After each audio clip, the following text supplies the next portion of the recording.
Hey RSQUAD, welcome to week 1 of our brand new series, The Playbook. It's a new school year. You've got new classes, new rhythms, maybe even some new friends.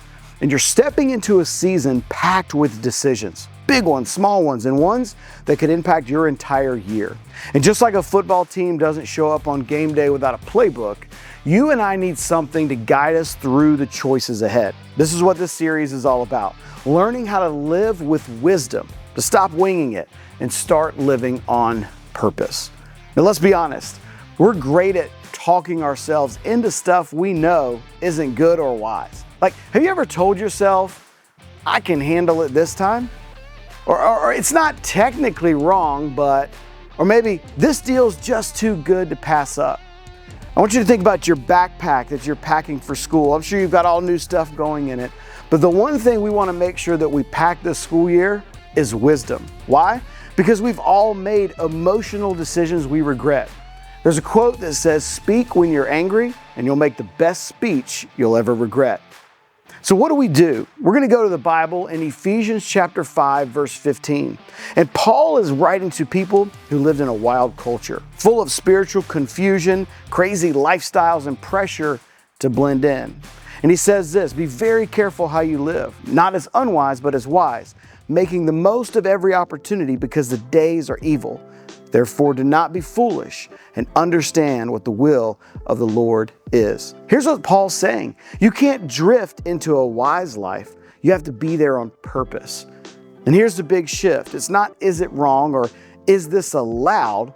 It's the best question ever. What is the wise thing to do? This question will stop you from having some serious heartbreaks and failures in your future. All right, so let's break this down. Here are the 3 levels of asking the wise question. The first one is this: in light of my past experience, what happened before that should guide what I do now? For example, the last time I went to that party, the last time I texted that person, the last time I bought something I didn't need. If you want a history to stop repeating itself, stop saying that this time will be different. Here's the second one. In light of my current circumstances, well, what's wise right now?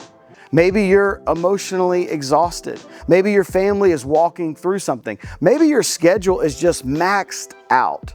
What might be okay in general might not be wise for you right now. And that's when you need to throw a red flag on your own play.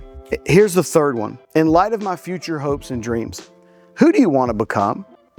In your future, what kind of relationships do you want to have? Here's the thing, don't trade what you want most for what you want right now. See, this is where wisdom gets real. Some of us have robbed our future because of a few reckless plays today. So here's the thing, nobody plans to mess up their life, but they're just not planning for wisdom. And that's how it happens. So this question, what is the wise thing to do, isn't about being boring or cautious. It's about being intentional with your life. In light of your past, your present, and your future, what is the wise thing to do? Let this question guide your school year like a playbook. Don't just react, run the right play.